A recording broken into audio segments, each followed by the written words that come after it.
Asia কাপের মাঠে যেন ক্রিকেট নয়, পুরো একটা অ্যাকশন মুভি। পাকিস্তানের পেসার হারিস রাউফ যেখানে মিসাইল মোডে চলে গিয়ে এমন সব ইঙ্গিত করলেন যেন দর্শকরা বুঝে উঠতে পারছিল না যে এটা ম্যাচ চলছে নাকি টপ গান ও 3-এর শুটিং। ফলাফল, আইসিসি বলল, ভাই তুমি ক্রিকেট খেলো, বিমান চালাও না, আর দিয়ে দিলে 2 ম্যাচের নিষেধাজ্ঞা। বন্ধুরা আপনারাও দিয়ে যান। ভাবছেন কি না, মানে ভিডিওটিতে একটি লাইক আর চ্যানেলটিকে সাবস্ক্রাইব করে দিন। যাই হোক, হারিসের সতীর্থ সাহিবজাদা ফারহানও পিছিয়ে ছিলেন না। ব্যাট হাতে এমন বন্দুকের ভঙ্গি করলেন যে আম্পায়ার পর্যন্ত ব্যাট নিচে ফেলে লুকোতে চাইলেন। আইসিসি তাকে বলল, শান্ত হন ফারহান, এখানে গুলি চলে না, চলে বাউন্সার। এদিকে ভারতের দিকেও চলছে সিনেমার দৃশ্য। অধিনায়ক সূর্যকুমার যাদব ম্যাচ জেতার পর ঘোষণা দিলেন, এই জয় আমাদের সশস্ত্র বাহিনীর জন্য।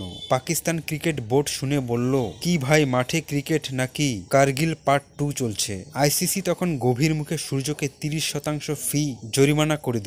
জেন বলছে, দেশপ্রেম ঠিক আছে, কিন্তু মাইক্রোফোনের ভলিউম একটু কমান ভাই। বুমরাও ছিলেন পুরো সিনেমেটিক মুডে। ফাইনালে এমন একটি উস্কানিমূলক অঙ্গিভঙ্গি করলেন যে বলের চেয়ে দর্শকরা সেটা নিয়েই বেশি রিভিউ চাইল। তাকে দেওয়া হলো আনুষ্ঠানিক সতর্কবার্তা, মানে আগামীবার অঙ্গভঙ্গির আগে অনুমতি নিতে হবে। সবশেষে এশিয়া কাপের ফাইনাল হয়ে গেল। ভারত জিতল, কিন্তু ড্রামা এখনো শেষ না। ট্রফি তুলতে এলেন পাকিস্তানের রাষ্ট্রমন্ত্রী ও এশিয়ান ক্রিকেট কাউন্সিল সভাপতি মহসিন নাকভি। ভারতীয়রা তখন বলল যে ধন্যবাদ, ট্রফিটা রাখেন, আমরা মেমোরি নিচ্ছি। মহসিনও ভাবলেন, ঠিক আছে, তাহলে আমি ট্রফি নিয়ে বাড়ি যাই। আর এখনো পর্যন্ত ভারত ট্রফি পায়নি। এই পুরো এশিয়া কাপ শেষে বোঝা গেল, বল, ব্যাট, বিমান, বন্দুক, রাজনীতি সব একসাথে মিশে এমন এক ক্রিকেট ড্রামা তৈরি হয়েছে যেটা হয়তো নেটফ্লিক্সেও পাওয়া যাবে না।